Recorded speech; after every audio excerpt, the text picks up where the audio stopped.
Welcome to Beyond the Veil with Daniel Jackson, a podcast where we head down the road of the supernatural and beyond. So sit back and hold on as we take a ride together to what lies in the unknown and beyond the veil. Beyond the Veil with Daniel Jackson presents guest host, intuitive psychic and medium Kelly Boyer.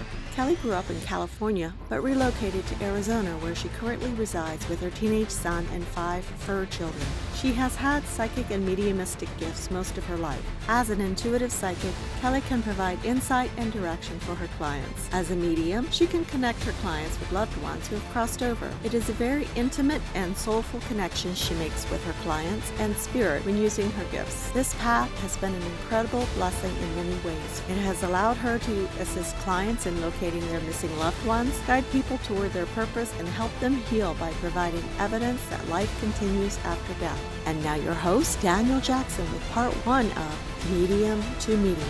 Hello and welcome to Beyond the Veil with Daniel Jackson. Me, your host, Daniel Jackson. Today we have on our show Kelly Boyer. Kelly Boyer is an intuitive psychic and medium, and she's also from here in Arizona. Hey, Kelly, how are you today? I am good, Daniel. How are you? Not too shabby, as I like to say. So, psychic medium, intuitive medium. What's that mean for you? For me, it means oftentimes when I first meet people, I get an impression or an imprint of who they are. And really what that means is who they are, who's their character, what's their soul speaking to me. Right. As an intuitive psychic, I can pick up information, past, present, and I always say probable future because we all have free will to change the trajectory of that. Absolutely. And then as a medium, you know, your Uncle Earl or somebody can come forward and I'll pick up information on that or have a telepathic conversation in my head of them.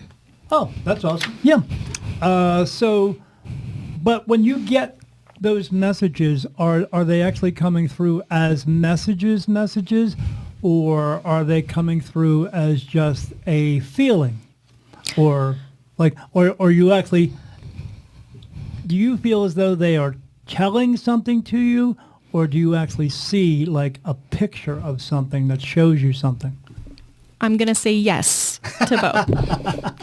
It really depends on how they want to communicate with me or how they want to use my additional senses outside of my 5 senses. Okay. So sometimes they may come up and literally I'm having a conversation in my head with them and I can hear them as if I'm talking to you. It's a regular conversation. Gotcha. There's other times they come in and I get pictures, visions. But a lot of times when I'm going to say the privilege to see them outside, they look like, the best way I can describe it is like these energy figures. I don't always see their facial features or anything. What I'm really seeing is the waves, the frequencies that are that are kind of bobbing back and forth, I guess is the best way that I can describe it. Yeah, like sometimes when I see them, or if I just see your general spirit, it's like when you're outside and you see the heat coming off the ground and it's kind of moving. Yes. That's what I see. Yes. And I see that. And speaking of being outside, one of the things I do enjoy with being outside is seeing that and knowing it's not the heat, that what I'm seeing is really spirit. Right. How long did it take you to discern the difference between the two? So it didn't really take me long to figure that out. Because I was told that that's what it was, and I just had a sense of knowing. So you get messages in a way that is, like you said, it's an actual message, or you're actually getting a picture as well too. And like sometimes when I get those, it's actually like in a video form or like a cartoon. So mine's similar to that. I describe it as like the old movies where they would flip. Yes. Sometimes I do see, I will see in color, but a lot of times it's in black and white. Yeah, me too. Yeah. And I feel like that's just so that I don't get caught up in the frivolous details that doesn't matter, that they're really highlighting what's meant to come through. Right. But I also get really strong feelings, which I oftentimes use my strong feelings or clairsentience as confirmations of what I'm getting. So sometimes when they're bringing a message through for me, they will bring the feelings that they want me to feel to get a point across. Is that what you mean? Like I will do a reading for someone, and then all of a sudden they bring this feeling into me that I start crying. And when I do that, I'm saying this is how strong the message is that they want to make a point of this. They want me to feel the emotions too, so you will know how strong this is. Is that what you're saying? Yes, I do get them that way. They make me feel a lot of things, and then I'm like, you really need to know how important this is. Yeah. And I usually the comment that follows that is, I wish you could feel this that I'm feeling. Yes. But also, it's interesting because, we talk about, I call them the spirit bumps, but they're goosebumps. Sure. So I'll get like those types of feelings of confirmation. Yeah. Or I can't even describe how it feels, but if I'm giving a message and I know it's something that they really need, and right. I'm hitting the nail on the head, right? Because you have to interpret a lot of times what they're saying. Yes. They'll give me, it's almost like they give me this kind of quick chill confirmation. And then I'm like, okay, I'm on it. I know what it is that I'm on the right track. Yeah, and that's the weird part about, like you were saying with the bumps too. I always tell people when you're getting goosebumps and you're hearing music and it's goosebumps, that has nothing to really do with your nervous system. That's your soul saying you're connecting with it. This is a good vibration. This is something good. So when you get those goosebumps about doing something or being in the act of doing something, then that means you're doing something good. Yeah, your soul is definitely speaking to you. Yes, absolutely. So, and then, I also get those too. I get them in sometimes black and white because they want me to focus on what's actually happening and not what's going on in the background type of thing. Yeah, I have a tendency too that sometimes when they come in color, I'm like, ooh, squirrel, this is pretty. Yeah. And then I'm like, wait, no, I got to focus. Yes, absolutely. Yeah.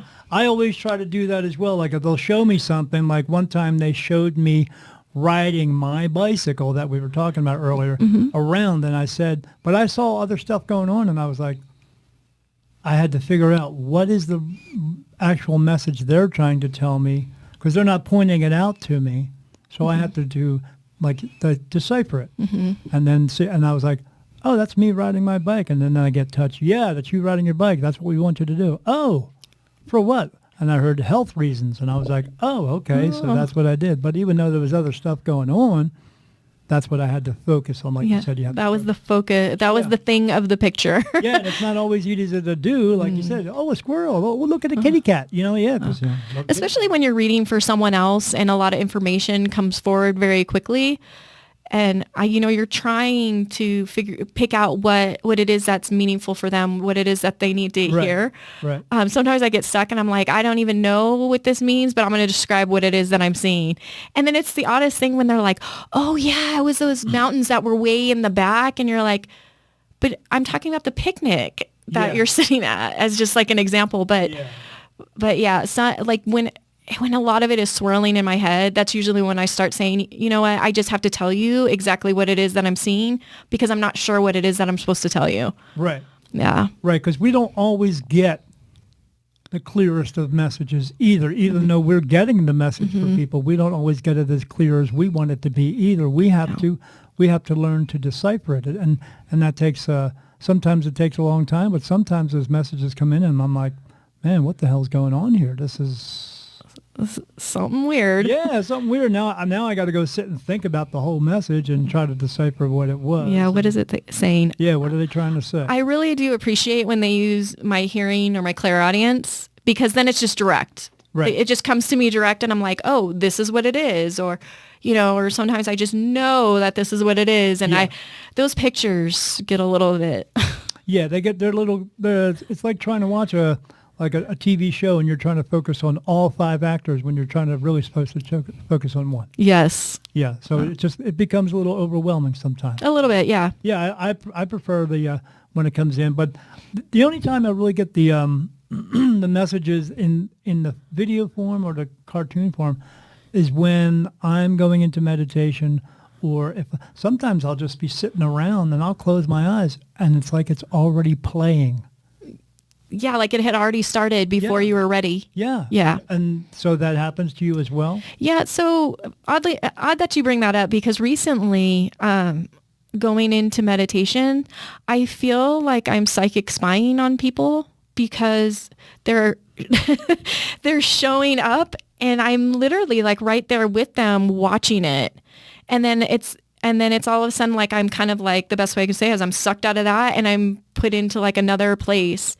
And and I've kind of been sitting there going, is this my imagination? Am I really seeing this? But then when you go somewhere and you see the people who you were psychic spying on, you're like, well, wait a minute. So I've had that that's been happening to me a lot more lately.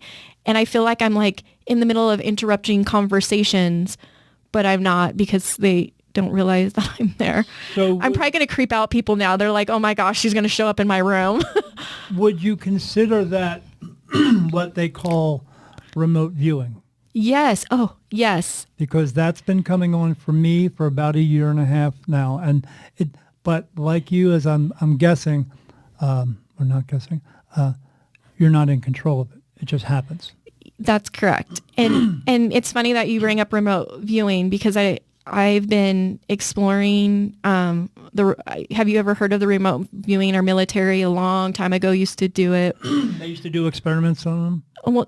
Well, they used it actually. Do you know where they used it? I don't know all of the details, but I was really intrigued by the fact that you could remote view. So Right down the street. Oh, is that where it started? Yes. I'm not surprised. They used to do experiments on people back in the 60s and 70s with that there. Yeah, and when Spirit told us that we were going to move out here, and then they had guided me to touch on a map where we were going to move to, and I pointed my finger and had my eyes closed, and I opened up and they said, yes, Sierra Vista. Interesting. What's in Sierra Vista? The largest intelligence base in the United States. Right, yeah. Where they did these experiments on people, and yeah. So, but this remote viewing is, again, so I didn't know where it was coming from, and I asked them, maybe this will help you, one of your abilities that you're able to do, this came along with it. So like when you get a new channel on your cable and then other channels come with it, you get extra channels? Yes. That's what you got.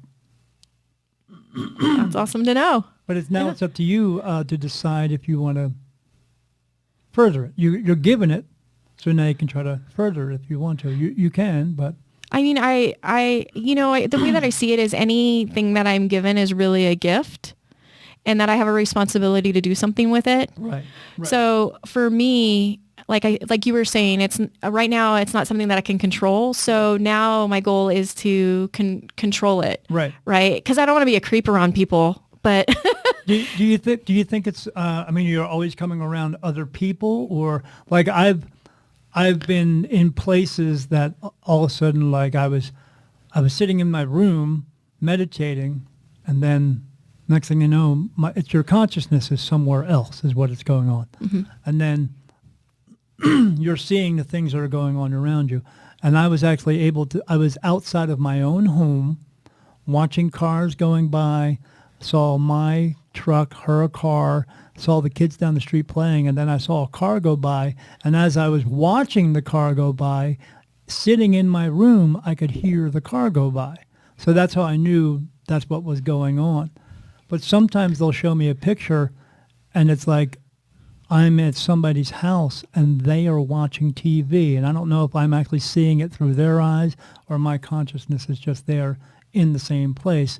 And they're always watching cartoons or something. I'm like, why am I here watching cartoons in somebody's house? So, yeah, trying to decipher it, that's a little bit harder to decipher, don't you think? I do think so. Why is it going on? Yeah. That's when a lot of times when I come out of meditation, I'm like, why did this just happen? So I have a tendency to sit there and really question, like, why is this happening? Like, why was I there? What is my purpose of what I need to do? And then when I ask Spirit, all I hear is, because you needed to be there. And I'm like, okay, well then I'm going to trust that that's what it is. Right. But then as it continues to unfold, I'm like, okay, I'm learning something. Yeah. There's something I'm supposed to do with this. Do you ever feel like you're not learning anything? No, I feel like I'm always a student. Yeah. Yeah, there's always something, and I'm supposed to learn from it. And then again, it's like I feel like it's my duty to do something with it. And now that thing that you're learning is now coming a part of your Rolodex. Yes. Things that you can do now. Yeah, it's kind of, it's hanging out there in my toolbox. Yeah, and I don't always use them when I'm doing readings for people, but it is something that I can do. Mm-hmm. And if I feel that I need to do it, then I know I can just pull from the toolbox and I'm ready to go. So I think that and I know that I should ask, but I haven't yet, some stuff that, like just this week, I've had a lot of stuff unfolding for me, like a lot of really good stuff. One of the things is, and I'll tie this back into like the remote viewing, is I just recently passed my test to become a volunteer for the Find Me group. Have you ever heard of that? No, what is it? Tell us, explain it. So the Find Me group it actually started by a former law enforcement officer who used a psychic to help in an investigation that he wasn't able to crack. Sure. And the psychic gave him exactly the information that he needed. So he decided to take that a bit further and use it in helping families and working with law enforcement to find missing people. Right. And I've always been very attracted to just wanting to help to find people, whether they're alive or they're dead. But right. I feel like there's a sense of peace that comes in knowing what's happened. So I decided I was going to try to become a volunteer. So I just passed my test to become a volunteer. Well, I realized that the remote viewing is something that's really important in that. Sure. What kind of test is it? I mean, does somebody walk in a room and sit down and go, all right, Kelly, what am I thinking? No, what it was is I was actually given pictures from former cases. All it was a picture and a first name. And they wanted to see what kind of information. Yeah, and they're like, well, what's the information? There were some questions that I had to ask, like, is this person still alive or is he deceased? How did they die? And then, that's the first time I've ever actually just stared at a picture with like a first name. But I was like, you know what? I really believe that if this is what I'm supposed to do, Spirit will drive me to do it, and the information that comes will be correct. Yeah. So I did pretty well. I'm not gonna lie, my nerves did get the best of me because you hear the word like test and you're like, oh my gosh, I gotta pass. But yeah, so now I'm gonna be volunteering, and so a few times a month I'll get a few cases that I'll work on, and hopefully my information will bring some peace to people. Are they, in a safety way, are they going to, when they give you the information and they get all this information for you, so people have asked me if I wanted to do that, and I said no. And they asked me why. You could help a lot of people. I said I could, but if someone goes to court and then they find out that I was the one that helped them, the bad guy's going to come after me. Not you, me. So I'm putting myself at risk there, and I could be helping a lot more other people not having to put myself at risk. So are they going to keep you, we got some information from a psychic? Yes. But not name the psychic? Yeah, so it's anonymous. And really how it works is that, I turn in my information, and there's other intuitives that work for that. So there may be a bunch of us working on the same case. Right. And they're going to compile all of that information. Because each person has their specialty, what they can get information for. Exactly, yes. So I can tell you, I don't feel like my life would be at risk. I don't feel that Spirit would put me in a place or a position that's going to put me at risk. So I don't know. I feel very comfortable about it and confident in it. And I feel really grateful that, I put it out there. Well, I'm going to say Spirit put it in my lap and then, and then it all unfolded how it's supposed to. So they're bringing you this information because this is what they want you to do. Mm-hmm. They want you to be a part of this. And that's why you feel as though you need to be a part of it, because that's them telling you need to be a part of this. Yeah. And you can help a lot of other people. And hopefully, like I've done that before where I talked to a woman one of the big reasons I stopped doing it is because I talked to a woman. She wanted to know some information. And then after I gave her the information, the only thing she wanted at that point was revenge. And she was going to go to this guy's house, and she was going to stalk him and do all this. I said, you're going to do that and put yourself in prison. I don't care much. He killed my daughter, so I'm going to do what I need to do to get rid of him. And I was like, oh, man. So at that point, I said, you know what? I'm not going to do this anymore because you, again, like we talked about, you don't know what people are going to do with their free will. Exactly. You give them the information. You hope and pray that they are going to do the right thing, but you never know. And I've been put in those situations too where they're like, hey, can you help me with this information? And first I check to see if it's information that's for them or if they're trying to be nosy about someone else. And if I get they're nosy about someone else, it's literally like spirit will cut it off, and I'll tell them, no, I always call it psychic spying. Yeah. And I'm like, I'm not psychic spying on someone else because this has nothing to do with you. Right, because they're going to help you for the greater good and not for just inquiring minds. Exactly, because, people are nosy. They want to know, well, what's going on with my neighbor's house? Well, I'm not going to tell you that. It's not any of your business. Right, because in the world right now, we have money problems, we have famine, we have war problems and all that stuff, but everybody else is concerned what happens to Johnny Depp. Right, exactly. Right, no. So I feel like I'm very fortunate because even if it is something that is connected to that person, right, the first question I'm always asking, is this going to be for their highest good?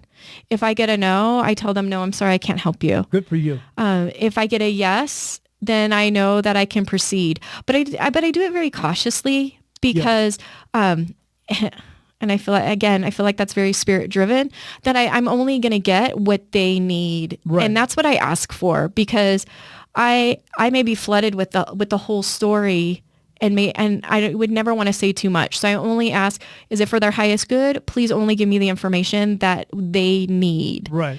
And so I feel like when I ask that, spirit is really knowing what's in their hearts of what they're going to do. And it's going to connect with that part that they need. Yeah. None of the other crap that comes along. Exactly. So if somebody just comes up and they're like, Johnny's over here, or like, something happened to Johnny and I need to know. And even if they're connected and I get, no, they're going to do something bad with it. I just tell them, sorry, no, I tell them spirits cut me off. I can't read for you. Yeah. And that's your way of cutting it off. So you don't have to, at that point, you're cut off. So now you don't have to explain why they're cutting it off. Exactly. Yeah. Yeah. I did a live reading one time, and a girl came through and she asked me a question. She wanted to know if her brother had been murdered or not. And I asked them, I said, is this okay to tell her? And they said, yeah. And I said, should I tell her everything now? And they said, yeah, because it's going to make a point for everybody. And I said, okay. And I said, yeah, your brother was murdered. They made it look like a suicide, but he was actually murdered. And she said, yeah, I think they made it look like a suicide. And I said, well, how did he die? And she said, oh, he was found on some railroad tracks cut in half. And I said, oh, okay. I said, yeah. I said, but there's a reason why your brother was murdered. And she said, why? And I said, because your brother's a piece of shit. I said, your brother was someone who did what he wanted to do. Your brother was into drugs and into drug dealing. And I never asked her that. And then she I didn't pay attention to the comment section. I said, but your brother was dealing with some people who were horrible people, your brother was a horrible person. He wasn't liked by anybody, but he was horrible. And then because he was with this crowd of people, a bad drug deal went down, and they murdered him for it. And I said, so if I'm correct, I want you to put in the comment section, you are correct, Daniel. And as I went into the comment section, she kept, everything I was saying, she kept saying, you're correct, Daniel. You're correct, Daniel. You're correct. I said, yeah. So, finding out the information, if it's going to put some peace of mind to you, great. And that's all fine and dandy. But if you're finding out information because you want to go out and do something horrible after that, then no, this is not a good idea. Yeah. So, not a good intention put behind that, right? Yeah, so you want to tell them, hopefully, just the part that is going to help them. But they wanted me to tell them this whole thing, so to let them know that, your brother was not a good person. So why do you really need this information? If you know that he was doing some bad things, it's still not going to bring any helpfulness to your heart because you already know your brother's a piece of crap. That's why. So, but she needed to hear the truth so she could stop asking the questions because apparently she told me she went to a bunch of different mediums and no one could give her an answer. Oh. And that was a shame. But Yeah. I want to ask you a question because I had this happen to me a couple times where I had someone come to ask me questions. A woman came to ask me some questions. And then when I gave her the answer, she said to me, "Oh, yeah, that's what the other 3 mediums just told me." Oh, yes. I've had that happen. And the way even though it's frustrating when you hear that, and I use the term frustrating lightly because it's a lot more than that. Yeah. I just kind of have to walk away and be like, you know what? This isn't about me. This was about her. And she's probably going to go to 5 other mediums asking the exact same questions. Yeah. And you know what? I did what I gave the right answer. I did what was right. And I'm just going to let that dog lay. Yeah. The lion dog just lay there. Yeah. That one lady, she asked me some questions and then asked me about a previous reading I did with her. I couldn't remember, but when she said one thing, I said, "Oh yeah, you're trying to open a business here in town." I remember all that stuff. And I said, "How'd that go?" And I told her not to open it. And she said, "Oh, but I opened it." I said, "Yeah, well, how'd that go?" Because I told her how it was going to end. And she said, "Yeah, it ended like you said." And I said, "Yeah." And now I owe somebody like 10 grand. And I was like, "Oh my goodness." I said, "So you didn't listen to me then? Are you going to listen to me now?"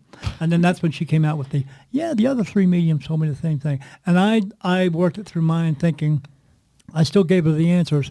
But the issue is she's just someone who doesn't like the truth. Mm-hmm. Or she's trying to find her own truth.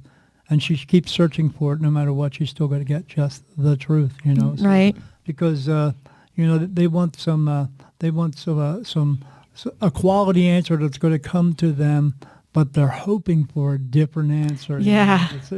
But when you get the truth, when you get validation, what else are you really? I was going to say there is no other way to go. Like that's just what it is. Right. Yeah. I've had that happen, and I'm just kind of like, okay, next.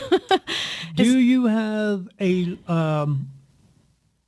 you draw a line of somewhere of people you will or will not do reads for? Like, I will not do a reading for anyone who's under the age of 18 because most of them, they're children, they don't understand these things. So I'm going to say yes. And I would be lying if I said I didn't recently do a reading for someone. He's 17. He's getting ready to graduate high school. And you could just see the agony on his face of just needing to know which direction. The hard things in life. What school do I need to go to, right? Right. But normally, no, I don't.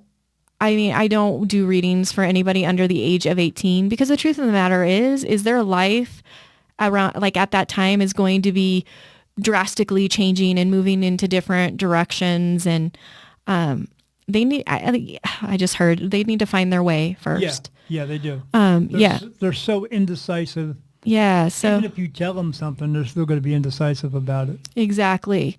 So I'm gonna say no, I don't normally do it. And really I did it as a favor because I could just feel this, I could feel this kid. He just wanted to pick the right school. And, sure. I could feel and see where his focus was.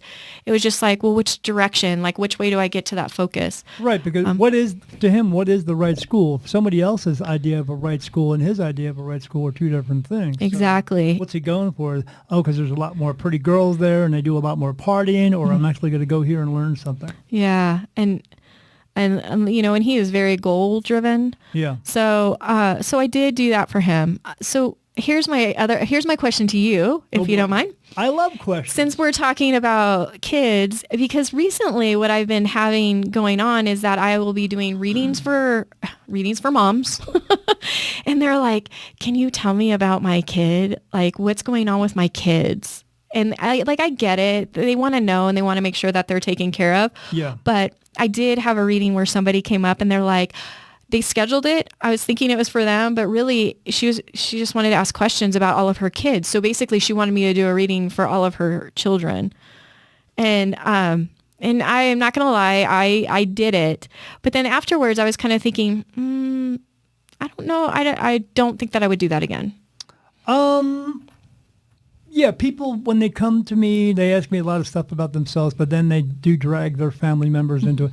Why is my son doing this? Why is my daughter doing that? Should I be concerned with this? And And I do tell them the information, but I also tell them at the same time, they're just kids. Right. Kids do dumb shit. Why? Because they're kids, because they haven't learned how to do the correct thing. Exactly. No impulse control. But their idea of an emergency is a different idea of an emergency for us. Their idea of an emergency is because he got a text message from a girl that she likes him, and that's an emergency. He better go do that right away. Right.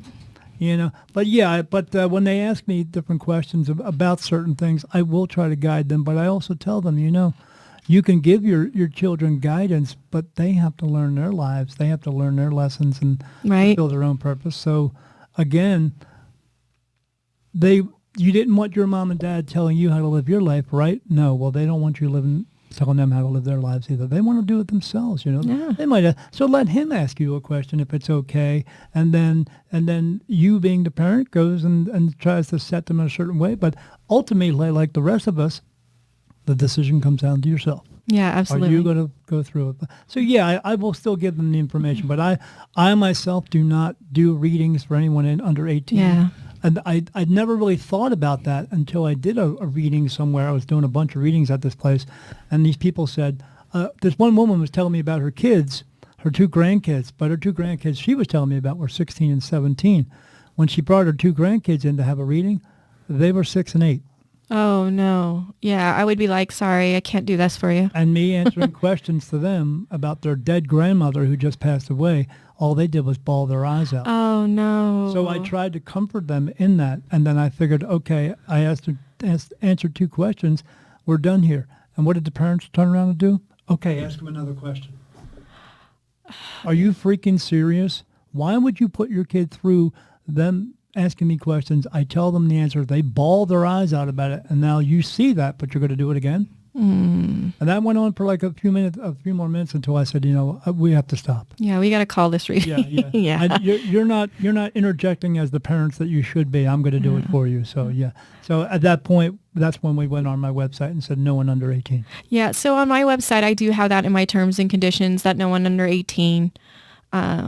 Just for those purpose, like those all those reasons that we've talked about. Yeah. And and I don't know if this happens to you or not, but sometimes I do get information from children, but then when I, when I move forward with it, it's almost like I'm seeing all these different paths that they can take because they're not grown yet. Right. And it's like information overload. Yeah. So, if I have a parent that's coming in and they're like, what's little Johnny going to do? And little Johnny's only 12. I could be like, well, little Johnny can do this. He can do this. He can do this. He can do this because this is the way his life has been set up when he came in. Yeah. To have these opportunities. Yeah. As we all do as we're young, there's so many opportunities. It's just depending upon which one we take. Yeah. But for Johnny to try to decide what he's going to do at 12 and you deciding to do at your 40, that's 2 different things. Exactly. Yeah. So I mean, I can read children, but I think that it's just hard in that sense to be able to do that. I mean, I have read where families have come in and they're like, I really think that there's a spirit that's visiting them. And then I check into that and I'm like, well, it's grandma. Yeah. And grandma's the one that's sitting on the bed with them at night. Yeah. And so, I mean, I'll do those types of things because the child needs to be comforted because they're not understanding what's happening. Yes. But I feel like it comes also with having to coach the parent on how to talk about that with them, to encourage them and tell them that it's okay and it's safe and this is how you keep yourself safe. Absolutely. I do the same exact thing, but then I turn it around for them to say, hey, well, you know what? If your kid is talking about your grandmother and it's a good thing going on here, why don't you, instead of ask me, ask your child to ask grandma what's going on and then get information? And they always say, I never thought to do that. And right? Said, yeah. Why wouldn't you? You have a pot of gold sitting there and you have someone who can actually go get that pot of gold. But you're coming to me for the answers. I totally agree. I say the same thing. I'm like, if you want to know, I just ask them.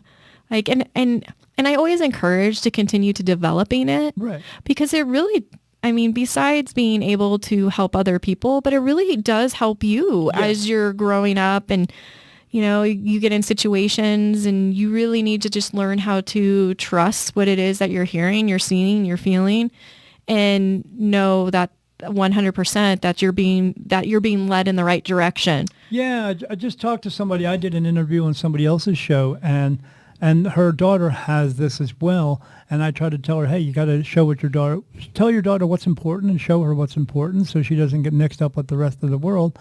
But that at the end of the day, when she was back on Facebook, she was posting 100 selfies, and she was having her daughter post 100 selfies too, and getting away from what's really important, needing to know that you don't need to post 100 selfies, because if you're doing that, you have a self-esteem problem. You go get that fixed, and then talk to her and let her know you don't have to look for acknowledgement from other people all the time. You can just acknowledge yourself and feel good within yourself. But she didn't get that part and kind of like fought against me, and I said, well, you know what?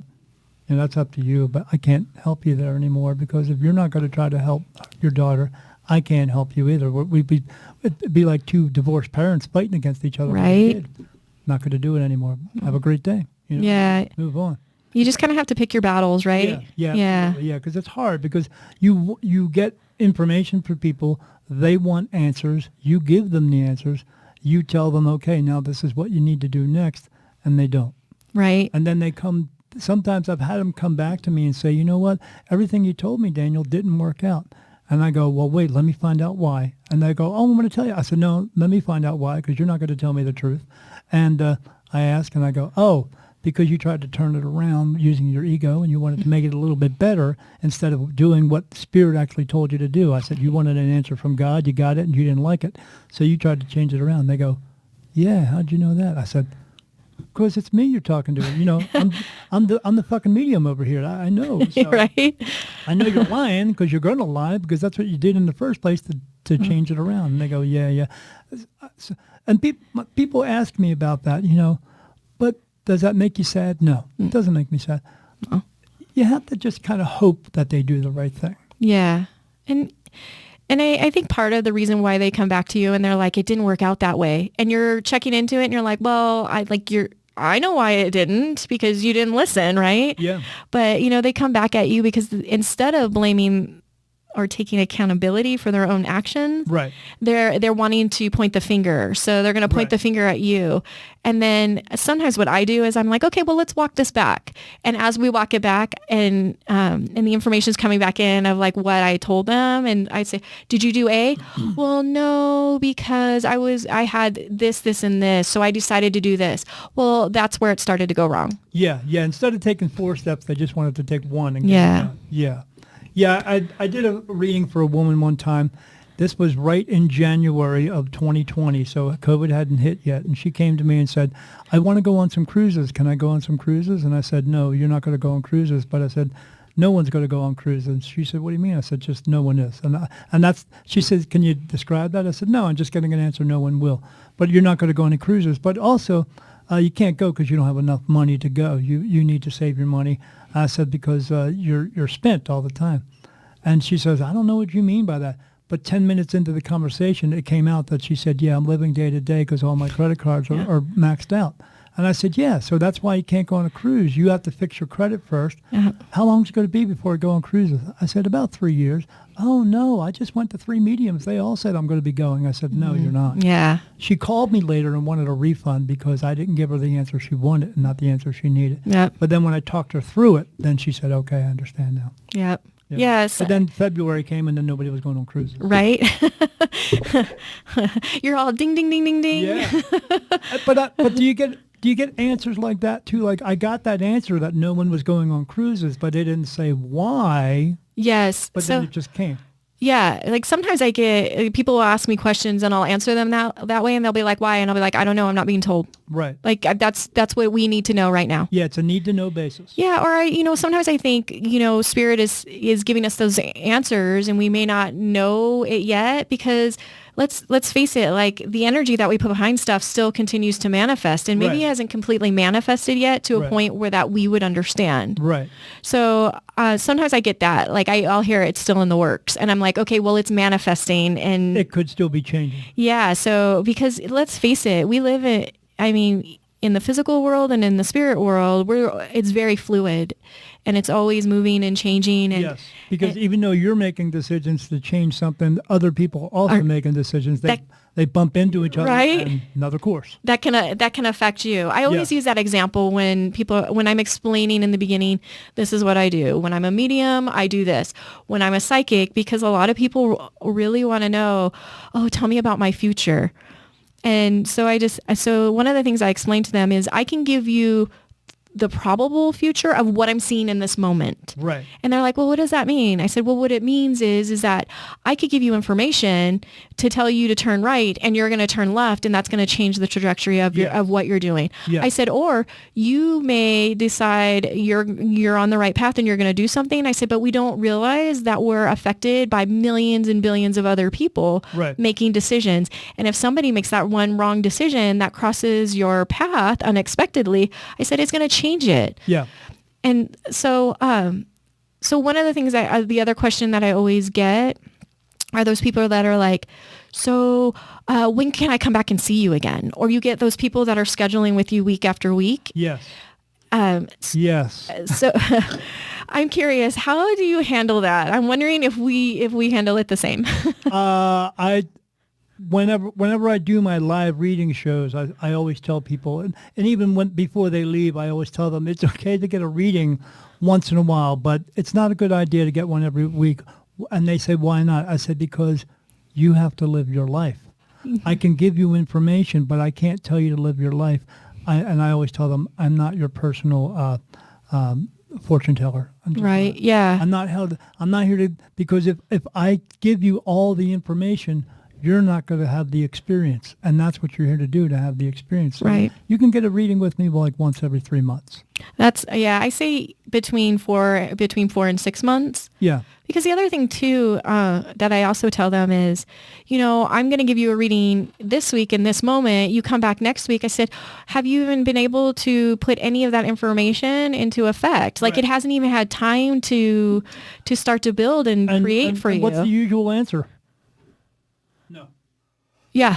They come back. They're like, no, I didn't. I haven't worked on it. Yeah. So, and the truth of the matter is they run into, you're going to tell them this is what's going to happen, so I'm just going to let it happen. And people don't realize that we can give you information, but again, it goes back to living your life and having that experience and needing to take action towards it. You can't just sit back and wait and be like, oh my gosh, I hope I hit the lottery. Yeah. Right? I always tell them when they ask a lottery question, what's the lottery numbers? I say, well, if I knew the lottery numbers, you think I'd be sitting here talking to you? I say the same thing. I'm like, we're not here to, if you're meant to win $1 million, that's great, but that's because you are not that person. But if you are meant to win $1 million, it's not winning the $1 million that's the important thing. It's what you do with it. Right. And if you just use it on yourself, guess it's coming back again because you screwed it up. Yeah.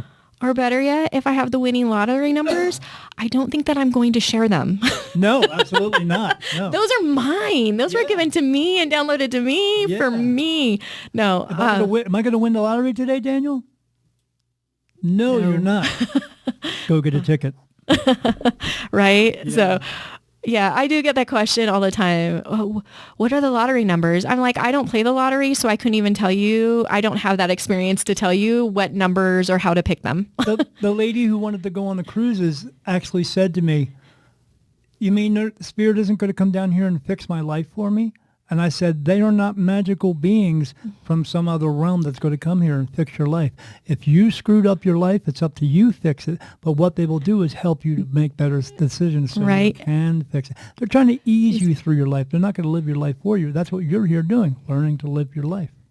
And free will. Like, you have the free will to do whatever you want.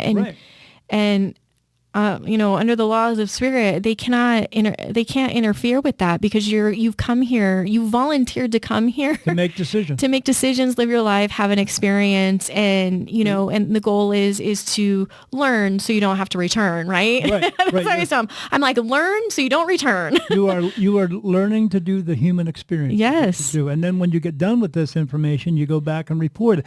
But people also, you're learning. Some people learn to have cancer. Some people learn to have broken limbs. Some people learn to have 6 or 7 car accidents. Some people learn For some reason, they have to have 7 DUIs instead of just 1 and learn. But as I tell people, you walk through a door, there's a nail in the floor. You trip over the nail. What's the lesson to learn? Go get a hammer, bang the nail in, walk through the door freely. Or you're one of those people who trips over the nail the rest of your life. Fix it, right? Yeah, if you go out with a guy and he's a piece of crap and the next one's a crap and the next one's crap, what do you do then? You make a decision to go out with someone. Obviously, they had some type of commonality thing that you thought was attractive, but apparently the other common thing is they're all pieces of crap. Well, pick something different and see how that works. And if that doesn't work, choose again. But don't choose to do the same thing over and over again because because of you choosing the same guy, you're the reason why you're getting pieces of crap. You can't blame it on them.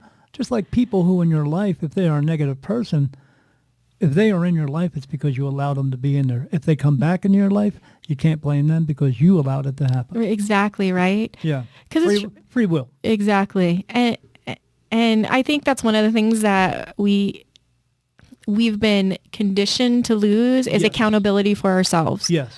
And so we're always looking somewhere externally, something else to blame. But the truth of the matter is we are here, we are learning our experience. And whether you choose right or wrong, you're accountable for either action. Yeah, I always tell them there's no really right, no wrong, no epic failures, no mistakes, none of that.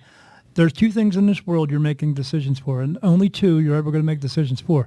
What works for you and what doesn't work for you. And if it doesn't work for you, quit fucking doing it. But not everybody can because they can't figure out. But you're going to have to do a lot of things that don't work for you to figure out what does work for you. Yeah. But if you're constantly then you're not learning. Yeah, exactly. And then guess what? You're returning. You're coming back. Yeah, I'm going to have to steal that from you. Not learning, returning. Yeah. But as I tell people, we're fulfilling our purpose is us helping other people just for the sake of helping, not because you can, because you should. And we do that throughout all of our lives that we come here, but they would like us to actually do it a lot more. But they know that sometimes life gets in the way or decisions we make gets in the way.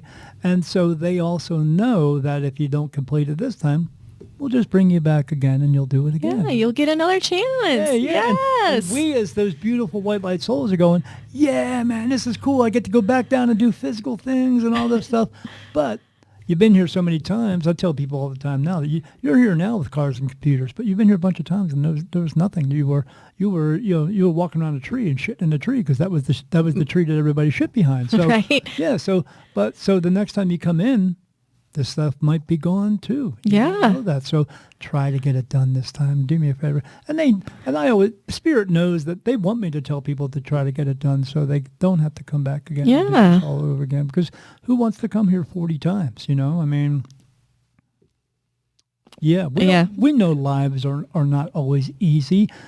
But, as I tell people, if life was meant to be easy, what would be the point of living? If you were given everything in your life, you wouldn't appreciate the things that you do have. Exactly. So praying is not for asking for more than you're supposed to have. Praying is giving thanks for what you do have. But people just can't seem to, I'm the football player, and our team wants to win the game. But no, our team wants to win the game. Well, we have a rule here that only one team wins the game. Did God not answer my prayers because we didn't win the game?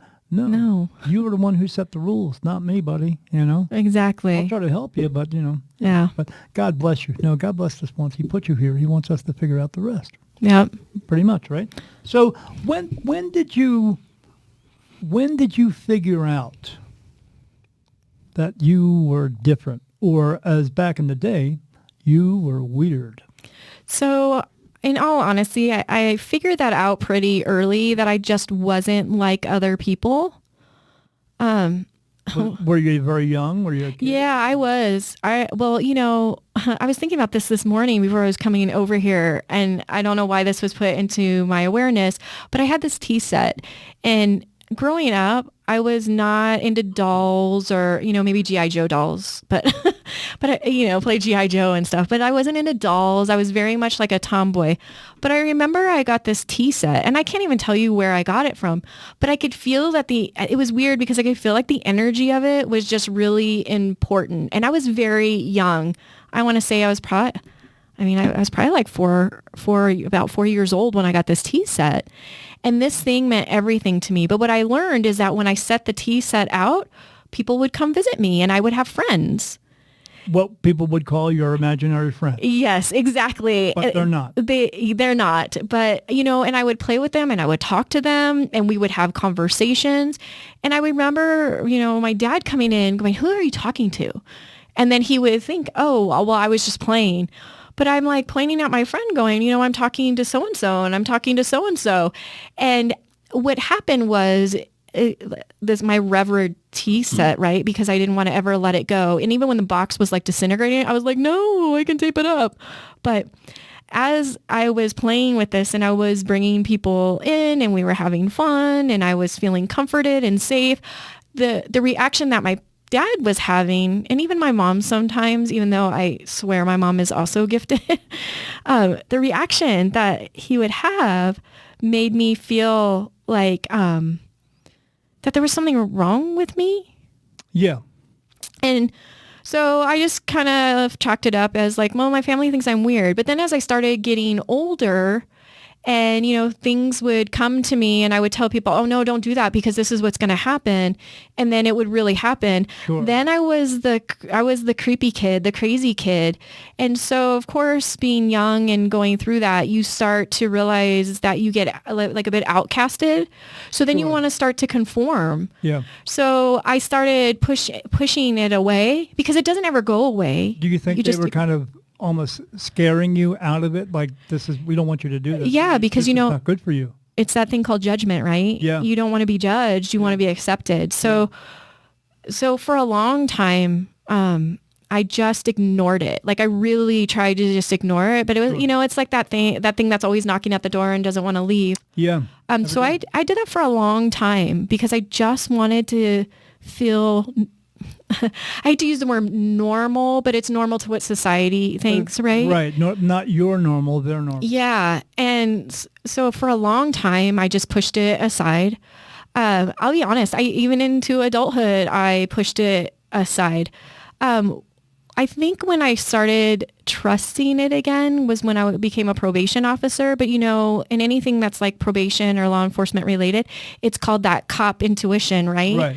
So I just chalked it up to that because I would be able to anticipate where people were before they were supposed to be there. And, you get your kudos and your high fives, but it was just luck. Yeah, it was luck, or it's okay. I mean, they want us to think it's okay to trust your intuition, but where does your actual intuition come from? Again, science wants to get into it and wants you to believe it's just your brain and all that right stuff.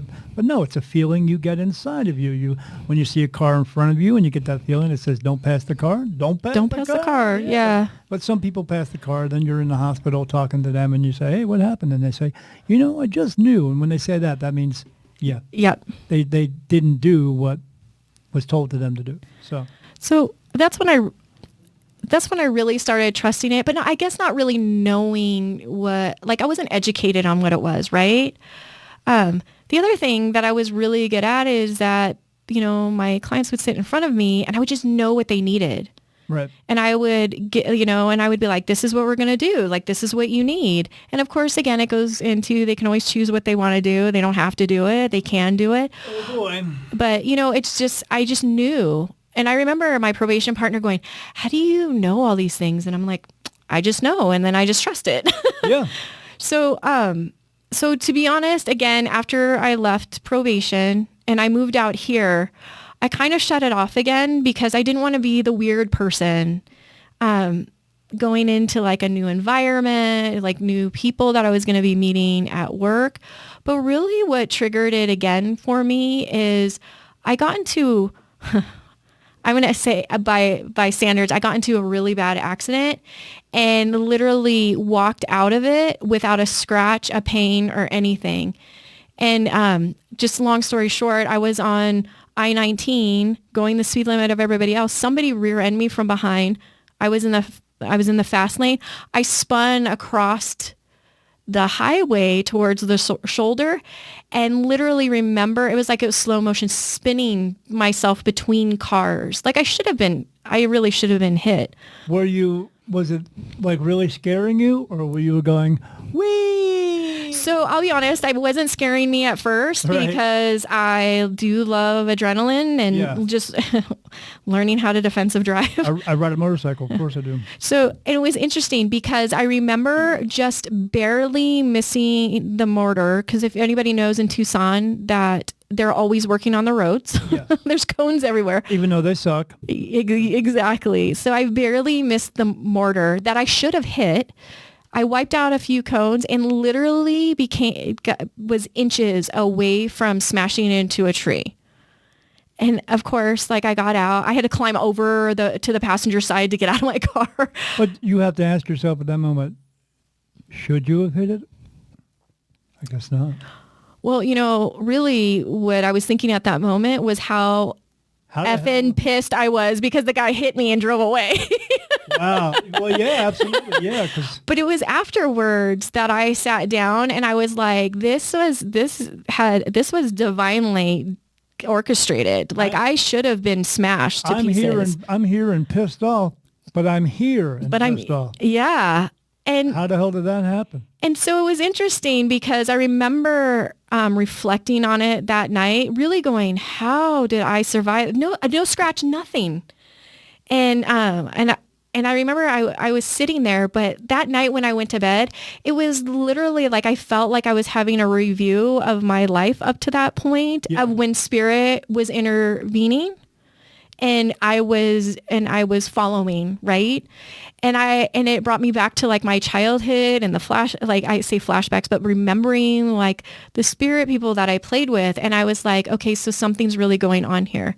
I was really fortunate to be in a speech class with another lady who picked up on the fact that that I was like her. And because go ahead. We know our people. Right? And I knew, and I was really, the best way I could say, I was really attracted to her in the sense, like, I knew there was something there.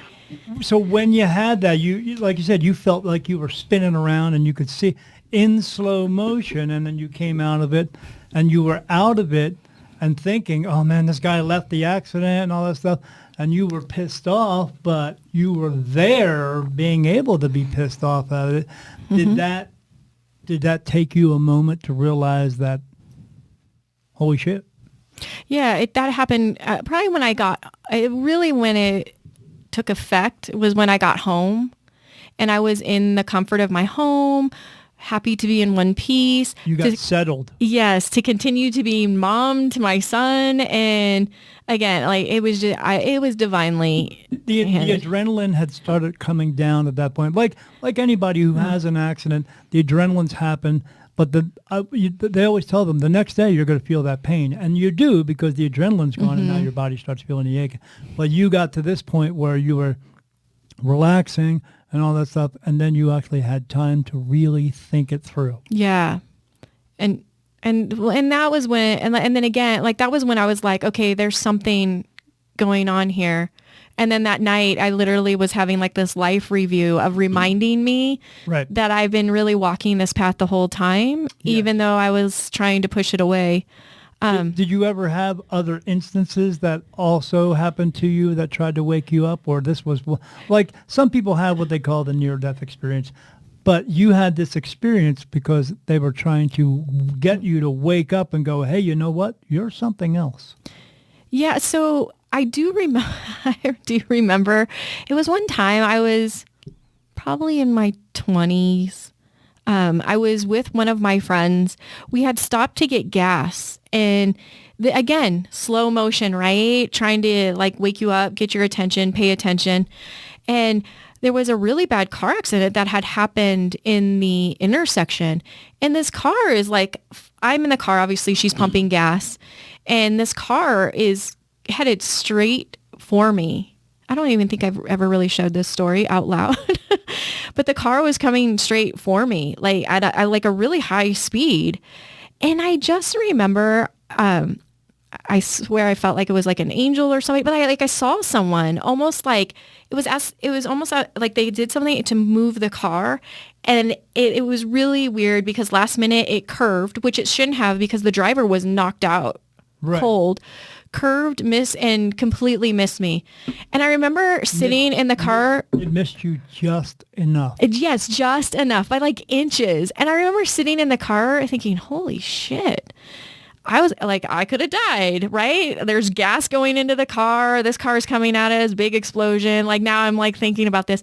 And I remember my friend jumping into the car and just hugging me, going, oh my gosh, I really thought you were going to be dead. Are you okay? Are you okay? And you're like, yeah, but there wow. but there was kind of like this sense of peace where I knew like, man, this is not my time. And so, we just drove away, we did whatever we do at like 20 something years old. But I always go back and I think about that and I'm like, no, I was being protected. Like it was like, that was a circumstance that occurred from somebody else and it wasn't my time. Right. I was here. So when this happens a couple of times, you got to think but do you think to yourself, I had an instant when I was around 21 years old at the mailbox that was next to a major street, standing there, and a guy just pulled up across the street, and he said, hey, buddy, can you tell me how to get to?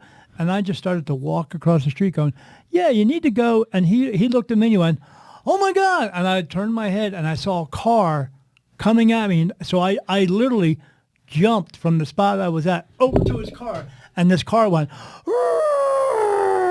and stopped. And he's just looking at me. He's like, are you okay? And I'm like, man, that was crazy. Yeah, you just kind of have that. But when the guy was skidding by, he was skidding by, but it was slow motion skidding. Yeah. And then he stopped in his car sideways, and he's looking back at me. He's like, you okay? I'm like, well, yeah, you didn't hit me. And then the guy left, and then the guy said, man, I'm so sorry. I said, it wasn't your fault. Yeah. I wasn't paying attention. But I'm still here. So you need to go down here to the block here and make a left-hand turn. Yeah, I just went on with it. Yeah, I was going to say, you just keep giving them directions. But I didn't put two and two together. Yeah. I had another instance where I came home. This is a really bad story. People got to hear this story, but this was horrible. So we had this dog that was getting older, and she was crapping all over the place in the garage.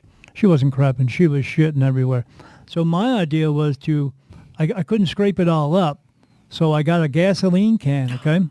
I poured a little bit of gasoline on each one of the spots, and then I lit it on fire to burn it off. But what I wasn't paying attention to was the gasoline had dripped all the way back to the gas can. When I lit it on fire, the flame went right up to the gas can, toppled over, gas poured out, everything got on fire, gas poured up me, I was on fire. I ran out of the garage, stopped, dropped, and rolled. I didn't know how to do that. Put myself out. Nobody was home. Everything in the garage sections was on fire. I ran and got the hose, and I couldn't get the hose to work. You know why? Because the sprinkler was on the end of it. So I had to hold that thing, and I basically put the whole fire out. Whoa. And the neighbor across the street, watching me roll around on the ground on fire, called the police of the fire department. They came there by the time, and I'm sitting there in the driveway going, and they're like, "Are you okay? Yeah. Are you hurt? No. It looks like you're on fire." I was on fire. Oh, where's the fire? I said, I put it out. I said, oh, we got to check it out. Oh, okay. And they bust the hole. I said, why are you busting the hole in the roof? Well, we got to make sure there's nothing burning up there. I said, there's nothing burning. I got it out and stuff like that. But then, when my parents came home, I was 18, the whole garage was black charred, and they wanted to know why. And because I was trying to burn dog shit off the floor. But the fire chief came to me. He said, you had a lucky day today. I said, well, yeah. He said, no, you had a lucky day. Today it had just rained. The humidity was low, and there was water on the ground, stuff like that. Because the humidity was low, the gas can should have exploded, and you should be here in a million pieces. Oh my God! And I was still at that, but I was 18. I was like, okay. You're like, whoa, that's so cool. Yeah. Oh, I was like, yeah, but now I got to pay for my mom and dad's garage to get fixed and all this shit. But they took care of it. But anyway, but I was having these same type of experiences, but I just never put two and two together. I didn't put two and two together until my wife went away on vacation, and she was gone for 2 weeks. And when she came back, she told me about all her experiences. And then I told her about mine, all the things that were happening in my house, green and red mist pouring out of the wall, skulls and 7-foot skeletons walking around the house, and that hat man guy I saw, and all that stuff. And she thought something was wrong. Because I'm diabetic, she thought it was maybe my medicine and diabetic psychosis type of thing, but it wasn't, because 3 days later she started seeing some of the same things. So, and it was then that I was putting things together, because I've always seen them, but I just didn't know why. But now I'm seeing so many, there's got to be something else to it. Yeah, there's something else behind that. Yeah, right? so I reached out and started looking for other people who could help me. And so is that what you did, or did you just try to do this on your own? So, I mean, I still was questioning. I didn't quite understand like what was happening. But again, like I met she's my friend now. I mean, she was my friend then, but we're really good friends now. Right. She's still giving you a bunch of hugs? No. Okay. No hugs. Especially because I'm not a hugger. Right.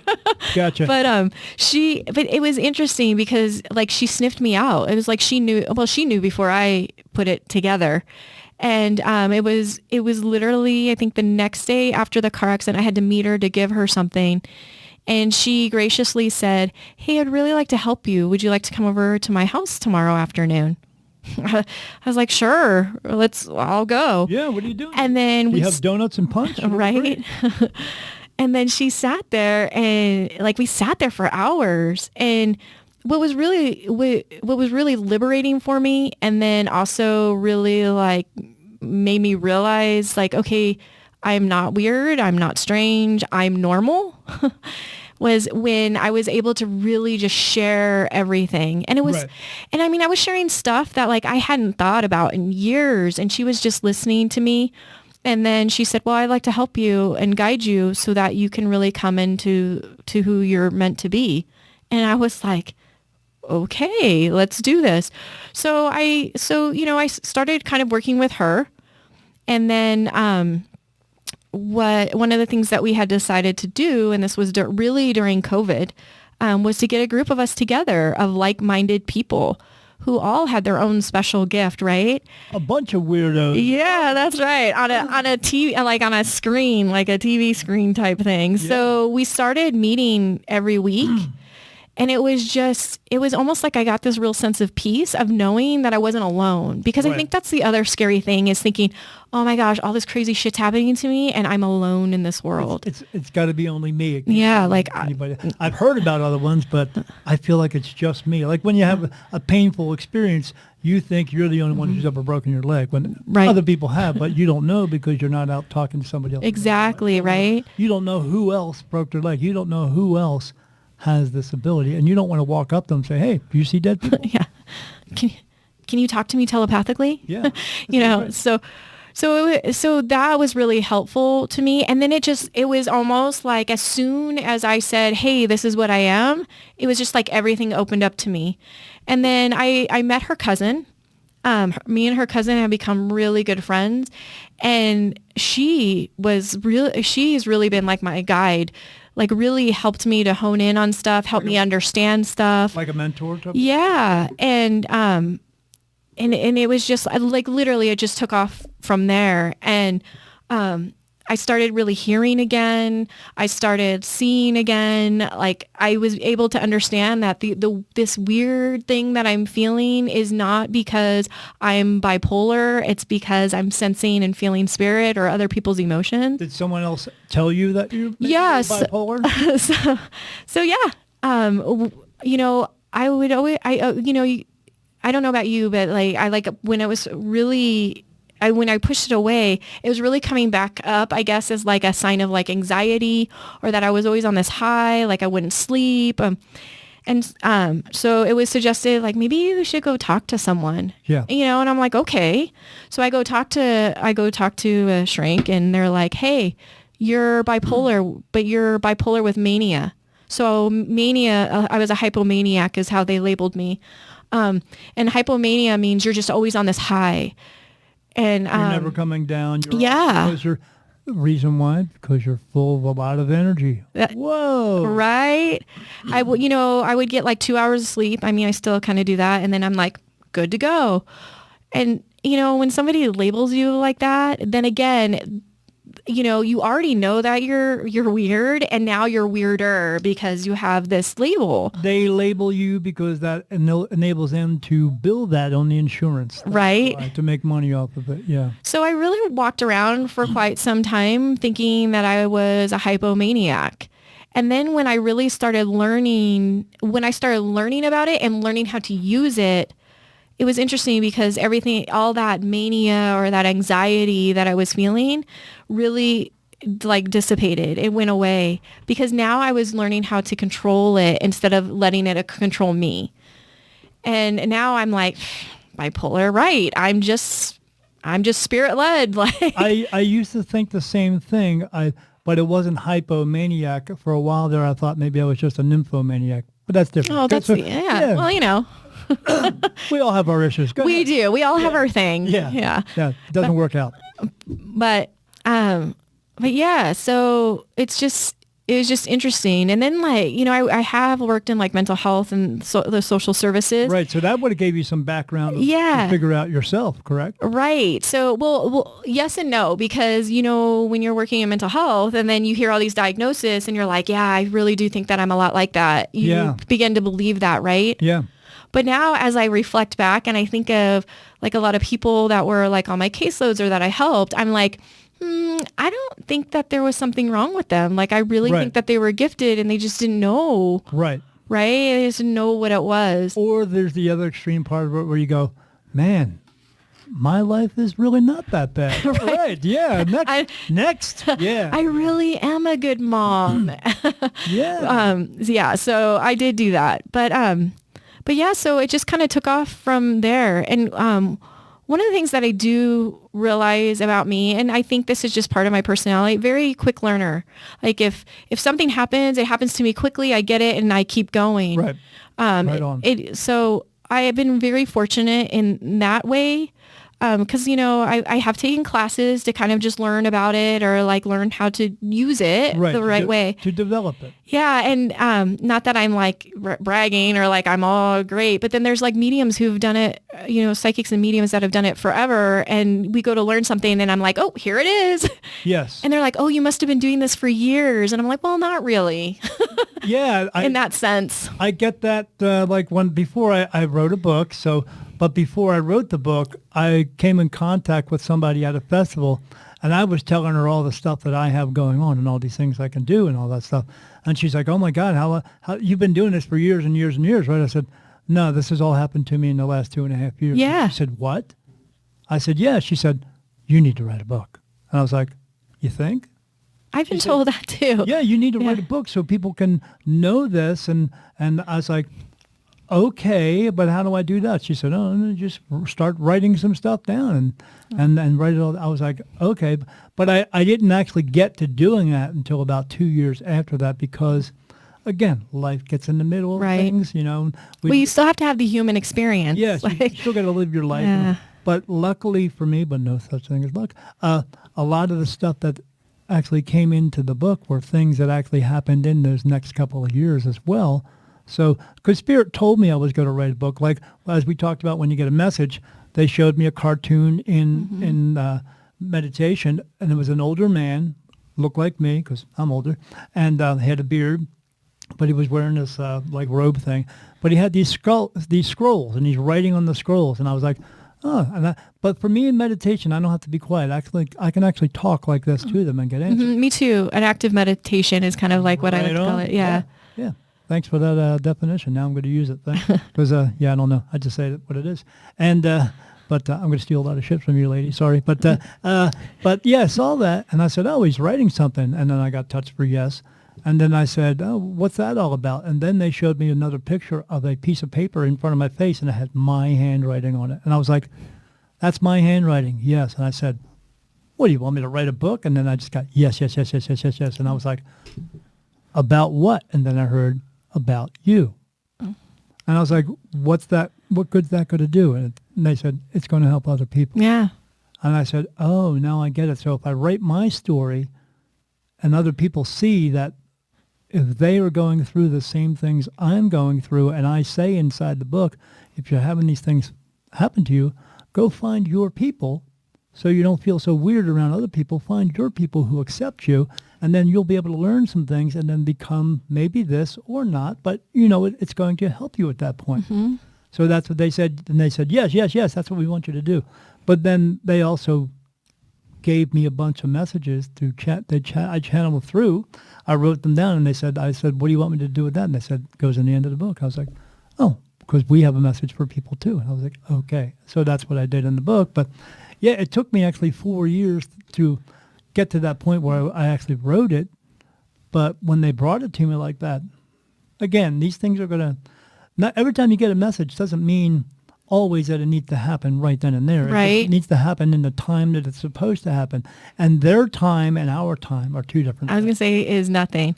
Well, I guess that, speaking of time, that goes back to like, when I take these classes, or like when I still take classes because I enjoy them. Do you? Yeah, they're fun for me. And I'm a nerd. I like classes and reading and studying. So I don't read. I've only read 3 books in my life, and the last book I read was my own because I had to make sure everything was correct. And my wife is the reader. She reads 4, 5, 6 books a day or a week and reads about everything. If someone I have on my show has a book or something like that, and they say, oh, you should read my book, I go, I don't read books. But my wife will read it for me and tell me all about it. So she does. you see, your wife's a good lady then. Yeah, I guess so. Yeah, Because that sounds like me. I have 2 books going right now. I read them, and I'm not going to say simultaneously, but I'll read one for a little bit, read that the would be other a one. little hard. And then I read probably about 3 or 4 books a week. I just love to read. It's a good escape for me too. Apparently, I'm attracted to nerds because everyone I've ever been out with loves to read. If it doesn't have pictures, I don't want to see it. I wait for the movie. Yeah. But I kind of want to go back to the purpose and the reason for you writing your book, right? Because people can relate to your story, and that was one of the things that really did help me. Was I really started reading these books about like mediumship. I started reading books about, psychic ability or like other psychics or, Sure. Or people who channel. Like I started reading everything. Like I was just so voracious for information and just to understand. But the thing that I really got out of it was people are like me and I'm like them. Yes. And I had that same experience. And I was like, I needed that. I hate to say I needed that validation, but I just needed to know Right. that it's normal. Right. Like there's so many people that walk around on this earth that have this gift. They don't share it because they don't want to get judged or. Yeah, or I did a reading with a girl one time and told her she had all this and what she had going on, but she chose to be 26 instead.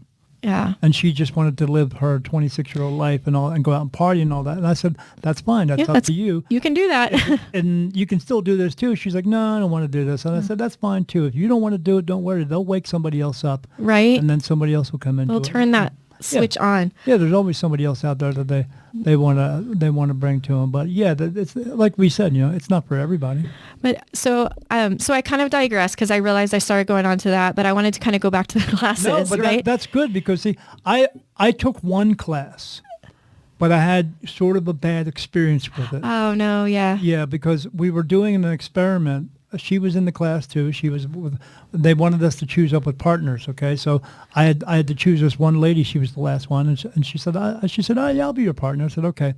They wanted us to sit across from each other and project something to each other, and then hopefully they would pick up on it, right? Mm-hmm. It's being held by a professional medium. He works at this place called Lilydale up in. Oh yeah, I know where you're talking about. Yeah, so we thought this was going to be cool. So I said to the girl, I said, are we supposed to hold hands? She said, I don't know. I said, well, let's just try that. I said, do you want to go first? Or you want me to go first? She said, you can just go first. And I said, okay.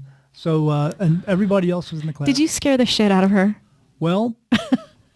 So I held her hands, and just like the other people, she looked like she got electrocuted with electricity. But then she started talking. Oh. But it wasn't her. It was what you were channeling, right? Right. Wow. And the person was telling me my complete entire story of me since I was a child up until now. And then not just that. That person also told me that I would be moving out west here. They said in the beginning it would be New Mexico, but then a year ago, they told us it's changed. You're going to Arizona. And then, but they told me the way things are going to happen, what was going to happen. They told me, like, as I see spirit now, or I see my spirit guides around me, to the sides of me, eventually I will see them in front of me, and they'll be having face-to-face conversations. And about 6 months ago, I'm able to start seeing them in front of me now. Wow. And then, so everything that they told me was going to happen, happened. But what at the end of that conversation was, I asked who was here talking to me, but the whole entire time that this is going on, the teacher's standing right behind me. I don't see him because I'm paying attention to the story. Mm-hmm. And I said, who's speaking to me?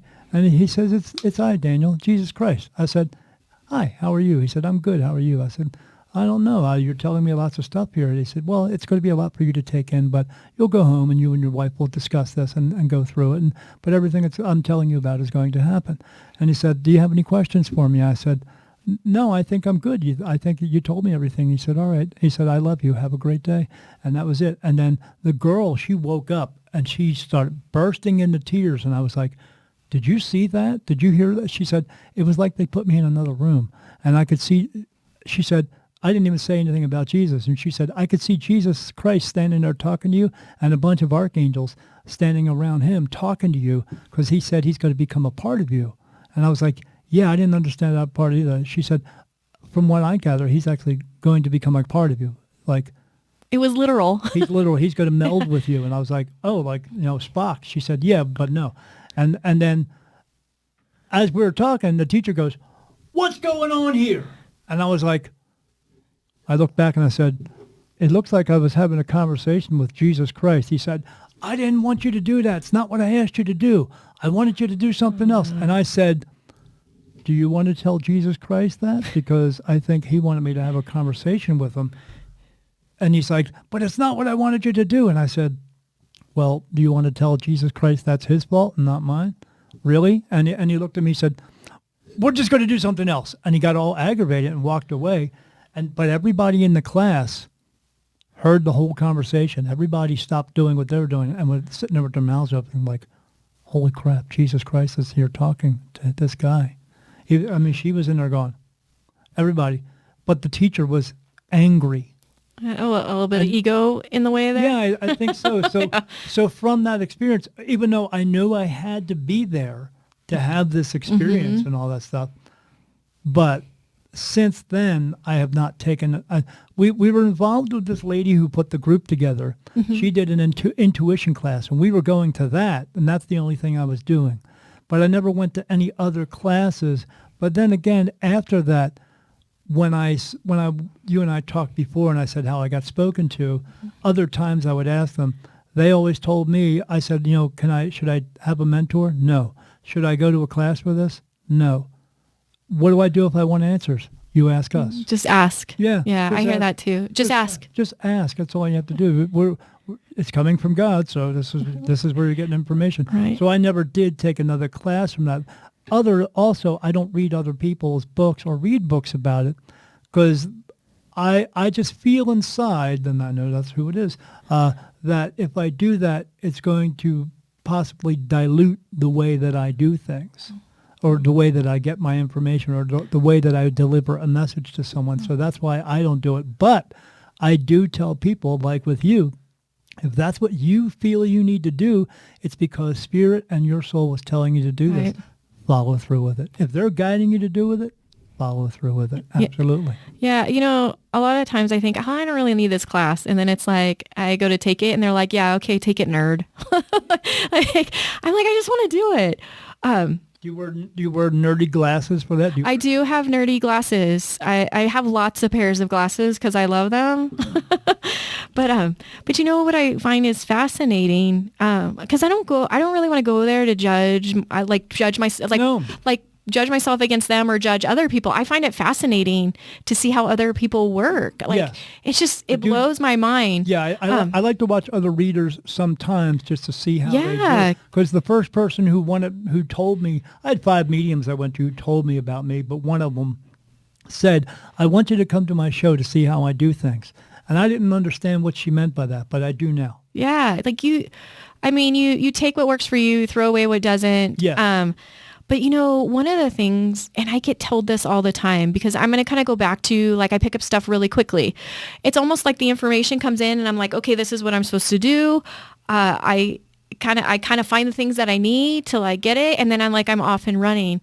Yes. And I run into a lot. And I run into this in the classes. You run into people and you do something. They're like, oh, you must have been doing this forever. And I'm like, well, technically really have been dived into it like the last 2.5, maybe 3 years. And they tell me, oh, well, you're still developing. You haven't had enough time. And I'm thinking, but there is no such thing as time. No. And you can't tell me how long I need. Right. She can't tell you what you need to learn, because even when you take the classes, maybe not everything in the class is going to sit with you, but there's going to be something. Right. And you're learning. And I just find that so fascinating. I actually got told that yesterday by another medium. She had asked, well, how long have you been doing this? And I told her, the last 2.5, 3 years, I've really dove in. She goes, oh, well, you're still developing. Wow. And I'm like, well, we're all still learning. Like you could be a medium for 40, 50 years and you still have to, you're still learning. It's a continual development. You should have took a selfie and said, look, I'm pretty developed lately. And all, woo. Yeah, there you go. Yeah, I'm not developing. But I always find that comment so fascinating, because I would never tell somebody who just started, I'd be like, oh, well, you're just developing. But you may be way better than what I can deliver. There's no, I don't feel like there's a timeline. No. It's just constant development, right? Something new is always coming in. Yes. So I always find that interesting. But a lot of times, every class that I go to, somebody says that. They're like, oh my gosh, how long have you been doing this? I'm like, 2.5, 3 years. And they're like, oh, you're still developing. Almost like that's the excuse to not allow me to be where I'm at or who I am. At least you get that. So I get the opposite end of it sometimes, where when I was going to the intuition class, the teacher, who was apparently my friend, asked me to stop coming to the class because I was getting so much of it right that I was scaring the other students. Oh. She said, you're too much of a developed medium to come to my class. I said, but I'm coming to your class to learn. And she said, yeah, but you're scaring everybody. Could you please not come? And oh, my gosh. I was like, wow, yeah. But that same lady who was who was the leader of the group as well, she's the one who actually disbanded the group. But I ran it. She was going to be at one of these festivals, my first festival I was going to do, my professional career starting. And I told her, I said, hey, I'll look forward to seeing you out there, because I knew she goes there anyway. But I didn't tell her I was going to be a vendor. So we got done setting up, and I walked around, and I saw her there. And this was some good karma, sort of. And I walked up, and she said, first thing she did was she looked and she saw my badge that I was a vendor. She was surprised that I was a vendor, but how could she? Because she was one of the people who was helping me to develop. And kicked you out because you were too good. Yeah, so I became competition for her. Because she had this thing where she had she would do ghost hunting, and we went to a class to watch her do all that stuff, and she put this video up and the sound up with it, and I picked out another voice and another spirit in that video that she didn't, and she was like, oh, I got to rewind that. And I was like, yeah, it's right in this spot here and this one. And everybody else was like, oh, my God, you're right. It is in there. But she got mad because I was overriding her job. But right. I even offered to come to the things with her, but she didn't want me to because, again, she thought I was trying to steal her thunder. I'm not. I was just trying to help her. So when I saw her at the event, I walked up and said, hey, Carol. And she came up to me, and then she saw my badge. So instead of taking more steps forward, she kind of stopped in the middle of it, which caused me to kind of trip towards her, and I knocked her coffee clear out of her hand. It went all over the place, and she's freaking out, and I'm trying to hold on to her and give her a hug while she's trying to clean catch her carpet or her coffee. Her boyfriend / slave is trying to pick it up, and then she's trying to pick it up, and I'm trying to help her. My wife comes over, grabs me by the arm, and says, come on, let's go. And I was like, what's wrong? She's like, after we get out, she's like, she had such a look of horror on her face. She was so angry at you for doing that. I said, I was just trying to give her a hug and say hello, and I was glad to see her. But she just took it another way. But unfortunately, they sometimes do take. So when a person says to you, oh, you're just developing, well, maybe I am, but there's nothing wrong with that. There's nothing wrong with the way that you develop things. We all learn things at a different pace. Everyone does. And in a different way. Right, in a different way. So there's nothing wrong with that. But to say that's kind of like they're trying to say in a demeaning way. And, well, yeah, I only picked up one thing here. And sorry, but that's just how I have to do it for me. Because like I tell people when I'm helping them to try to move forward with this and develop it, and I always tell them, you're going to do things the way it works for you. Right. And what works for you does not always work for me. We all have abilities, but all of our abilities are different. I see spirit all day long, but I know mediums who have never seen spirit, and they tell me if they've seen a spirit, it would scare the shit out of them. But all you're just seeing is a person. They're just not in this meat suit anymore. Right. They're still walking around. So what's to be scared of? I said, there's bad ones. I said, there's bad people here. I was going to say, what's the difference between... What's the difference? The only thing that's keeping them from being around you is you can hide in your house, where with spirit, they're all around you all the time. But I don't understand. That was the one thing that was hard for me in this. I hate to call it a business. I don't like to call them clients. I don't understand, why is there a competition? I don't understand that either. There's enough spirit going around to have a million mediums. Like gazillion. Yeah. Like I don't understand that either. Ego. Yeah. Yeah. They get caught up into it so much that they think they are the coolest medium, or they get caught into it so much that, now I can charge $500 an hour because I can get information that you can. And if you want it, I'll get it to you. But you know what?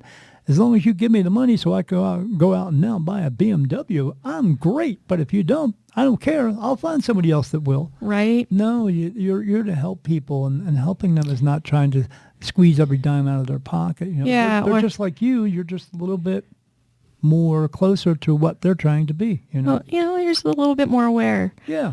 So when I first started, I did get a mentor, and she was actually really wonderful because, I had this mentor, and then I was taking classes, and a lot of like the gentleman who got really upset at you because, Jesus was talking to everyone really. Yeah. They try to put you in these really rigid boxes, like, and I'm going to use this example, yes. Like, for mediumship, you have to say whether it's a male or a female, you have to say how they died, you have to say what their job or their hobby was. And, they give you this this checklist. And in the beginning, I really struggled with that because for me, my readings are really about the essence of the person, the relationship that they had together. Right. And I also run into a lot of people, like, they know how they died. They don't need the details that are like the gory details of like how they died. So death is not even a thought in their mind. They know death is just a step to the next place. Yeah. They're not, I always tell them, when people have dreams, when I'm talking to my mom and dad, I want to talk about their death. Why do you want to talk about it? They already experienced it. They're done with it. They just want to talk about regular stuff with you. Yeah. And I say, you ever notice when you talk to death about them, they actually leave your dream? They say, yeah, why does that? I said, because they don't want to talk about it. Yeah, they don't want to. It's not important to them. It isn't. No. And so I really struggled with that in the beginning. And then I found this mentor. She's an Australian need and she was wonderful because she was like the first one that said, you don't need to do this checkbox. You just need to share Spirit's story and what it is that they want to convey. And it was almost like it was so liberating to me because, I was like, oh, I really have to go through this list. Hold on. I have a male here. He died of a heart attack. He used to work in a factory. And that's not meaning. Like if I had a reading, that wouldn't be meaningful to me. I'd be like, yeah, no shit. I already know that. Like, tell me what we shared together. Right. And so she was really wonderful to work with. And she had the same philosophy too. Like almost like there's not enough mediums for spirit. Sure. And that we're not in competition. And I thought, oh, this is really what I've been needing to hear because I feel like that's my mindset on how this is supposed to be.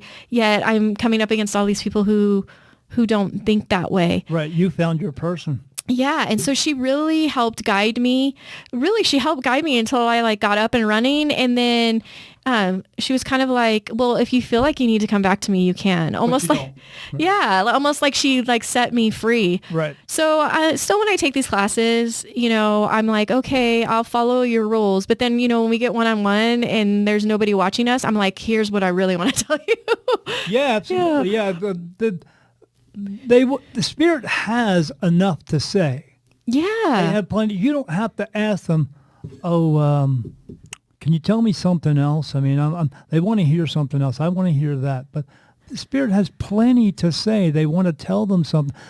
They always want some, as I always tell people, you may not get the reading you want, but you will get the reading you need. Yes, you're going to get the information that you need that's going to help you get through your life. Like the lady who wanted to go on the cruises, you need to save your money and take care of that first, not worry about cruises, or they're not going to come and fix your life. You're going to have to do that yourself, but they'll help you do that, but you have to listen and follow through. Right. But they always want, because people want what they want.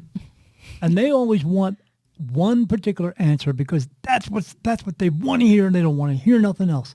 A lady I did a reading for wanted to hear from her son. Okay, now I was not getting any message that it was her son, but I was just getting a message that she even though he died, she has a party for him every year.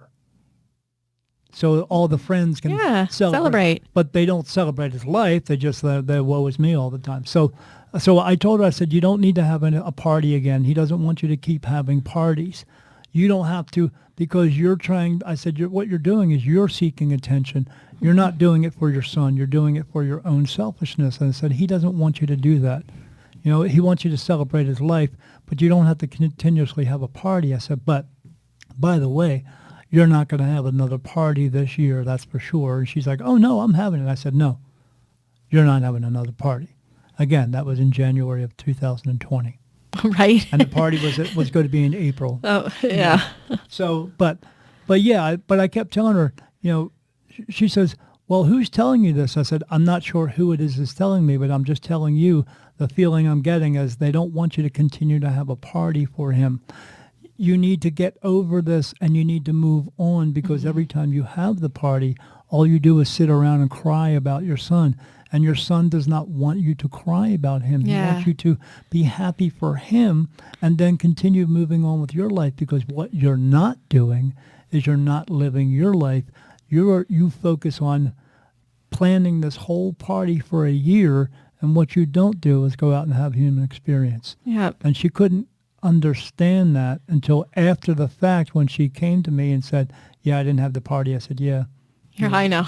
Yeah, I know you weren't going to have it, but you're not still not understanding the meaning. Yeah, I think I'm going to do it next year. I said, let it go. He wants you to let it go. That's interesting that you brought up an interesting point, right? Because I totally get grief. I totally understand it. It's hard. And because a lot of the messages that I get is you need to continue on. Like if you want to celebrate them, it's by continuing your life. Yes. They want you to continue living. And, and sometimes you get those questions that you're like, really, you're wanting to know this? And a lot of times the answers I get is, I don't care what you do. That's not important. Right. And, but that's the one message I think people really struggle with, because I feel like we've been so conditioned that, oh my gosh, somebody died, you have to be miserable for years. And that's not what they want. No. They want you, they want you to know that they're okay. You need to be okay and to keep going. Yes. And that's one of the things that I always, I give it and I struggle that and I get it. Like, we as mediums see things, we see things way differently, right? We see things that... Oh, boy. Yeah.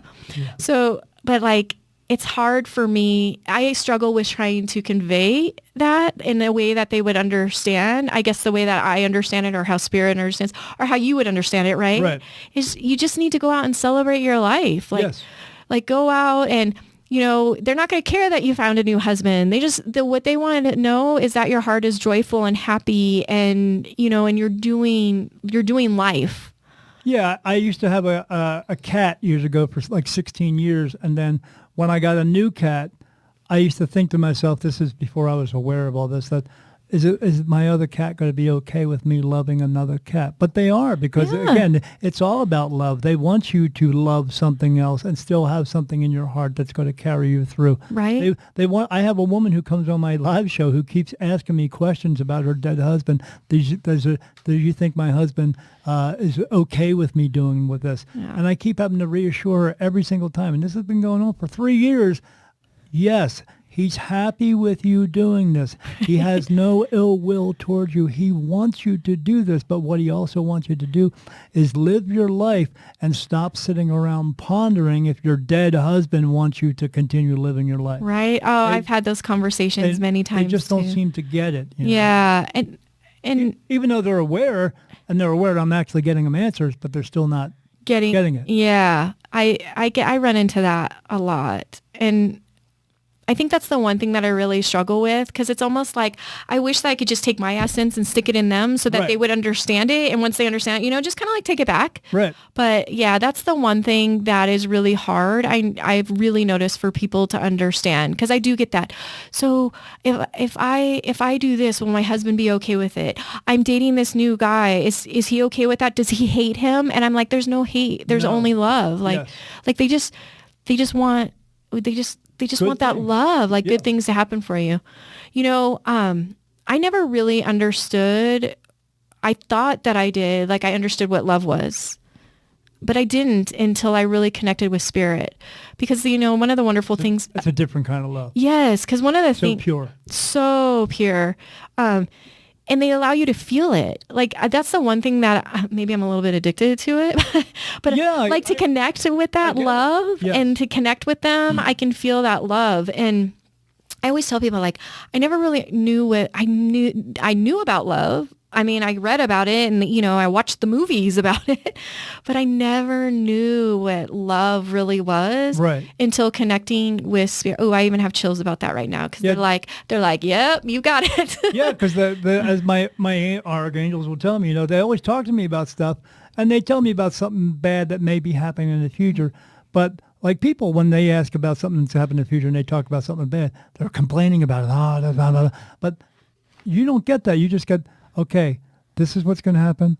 This is what I want you to do. Prepare for it. Right. And just do the best you can, and everything will be okay. Yeah. And it's so, and when you get that, oh no, I'm getting a goosebumps now. Yeah, they that it's always about best intentions. It's always about trying to help you, and don't worry so much. And when you let go of that stuff go, you'll feel how differently, you'll think differently about everything you're looking at in front of you and stuff.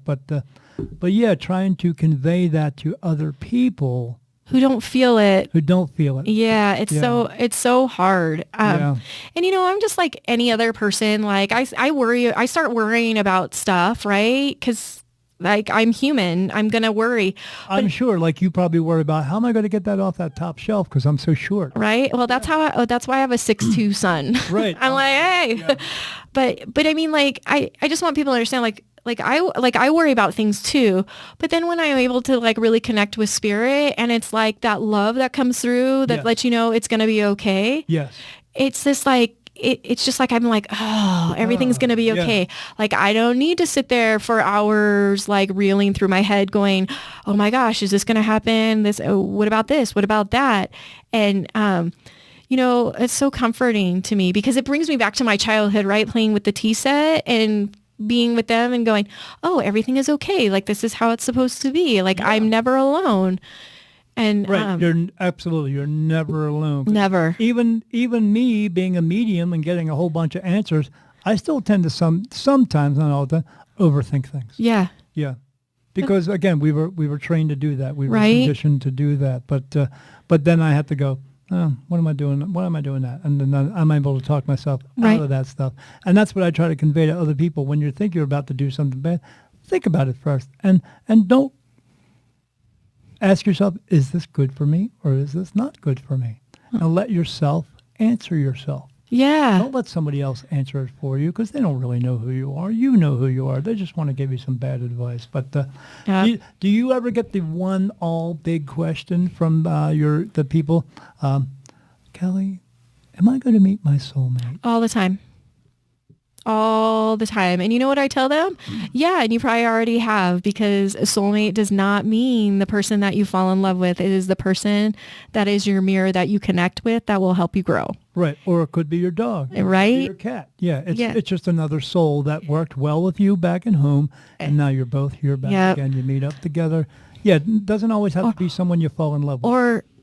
I think I met this person that might be my twin flame. Is this my twin flame? I love that new saying, twin flame. Twin flame. And I get that if you look it up, it'll tell you the two different things, but like a soulmate is this and a twin flame is this. But in my mind, I'm like, they're souls. Yeah, a soul is a soul, and it's the same thing. And that's it. And if yours is on fire, let me throw my glass of water on you. Right. You're going to get the sprinkler like you did when you were 18. I'll see the person goes, oh, Daniel, I met my soulmate and all this stuff. And great. And then I see them 2 years later and I go, how's your soulmate doing? Oh, that piece of shit. Oh, I found out he was actually screwing around with the bridesmaid during the wedding and blah, blah, blah, blah. I say, oh, so he was really your soulmate, huh? No, you don't get the concept of it. Yeah, that's what it is. It's all about the concept. Yeah, it's someone who's finishing your sentences and all that stuff, but you also, you do everything together, and everything always works great together, but it doesn't always mean you're going to be in love with that person. Right. It just means you work well together, So you can have more than one soulmate. And I think that's the other thing they don't understand. Like, you may come into this lifetime and have like 10 soulmates. Right. Whereas like your friend may have 2. But there's like, you can connect with so many, you can connect with so many souls that are your soulmates. Right. And so sometimes when I get that question, am I going to meet my soulmate? I'll be like, well, which one do you want to know about? Because you have this many people that connect with your soul. And they're like, oh my gosh, you mean there's going to be like this many people loving me? No. You're talking about your soulmate. Right. Like, if you want to know if you're going to meet your partner, that's different. Yeah, but your soulmate or your twin flame. Well, they ask the question, am I ever going to find love again? Well, you will if you get up off your ass and pull your thumb out and go out and find somebody. And take action, right? Yeah, but if you're not being proactive, that's what I tell my wife all the time. We have to be proactive. If you're not being proactive, it's not just going to come to you.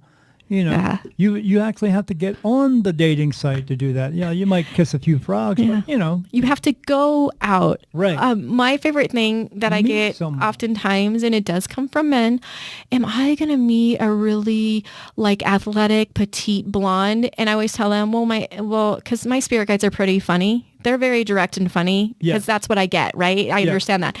I'll hear like, yes. And they'll be like, really? And I'll be like, yeah, you've met several of them.